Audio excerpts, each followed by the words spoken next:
ಡಿ.ಕೆ. ಶಿವಕುಮಾರ್ ಮುಖ್ಯಮಂತ್ರಿಗಳು ಸಿದ್ದರಾಮಯ್ಯನವರ ಸಚಿವ ಸಂಪುಟ ಮೊದಲನೆಯ ವಿಕೆಟ್ ಹೊತ್ತು ಪತನ ಆಗಿರುವಂಥದ್ದು.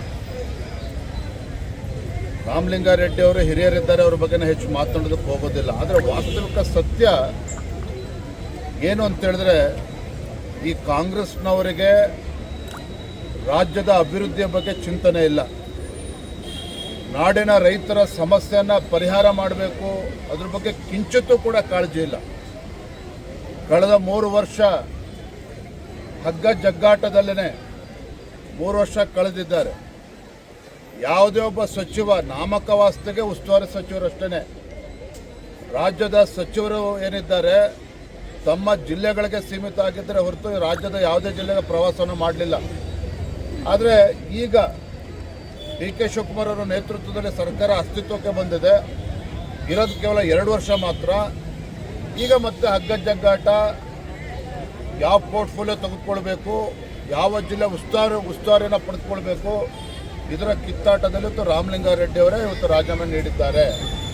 ನಾನು ಇಷ್ಟೇ ಹೇಳುವಂಥದ್ದು, ಡಿ.ಕೆ. ಶಿವಕುಮಾರ್ ನೇತೃತ್ವದ ಈ ಸರ್ಕಾರ ಏನಿದೆ ರಾಜ್ಯದಲ್ಲಿ, ಇದರಿಂದ ಅಭಿವೃದ್ಧಿ ನೋಡೋದಕ್ಕೆ ಸಾಧ್ಯ ಇಲ್ಲ. ಜನರ ಭರವಸೆಗಳಿಗೆ ನೀರೆರಿಯುವಂಥ ಕೆಲಸವನ್ನು ಅವರು ಮಾಡೋರಿದ್ದಾರೆ. ರಾಜ್ಯದ ಜನರ ಅಪೇಕ್ಷೆ ಇದೆ, ಇಂಥ ಬಡವರ ವಿರೋಧಿ ಜನ ವಿರೋಧಿ ಕಾಂಗ್ರೆಸ್ ಸರ್ಕಾರವನ್ನು ಕಿತ್ತೊಗಿಬೇಕು, ಮುಂದೆ ಭಾರತೀಯ ಜನತಾ ಪಾರ್ಟಿ ಸರ್ಕಾರ ಬರಬೇಕು. ಇದು ನಮ್ಮ ಅಪೇಕ್ಷೆಗಿಂತ ಹೆಚ್ಚಾಗಿ ರಾಜ್ಯದ ಜನರ ಅಪೇಕ್ಷೆನೂ ಕೂಡ ಇದಿದೆ. ಹಾಗಾಗಿ ಒಬ್ರಿಗೊಬ್ಬರು ಕಾಲು ಎಳೆಯೋದ್ರಲ್ಲೇ 2 ವರ್ಷ ಕಳೀತಾರೆ.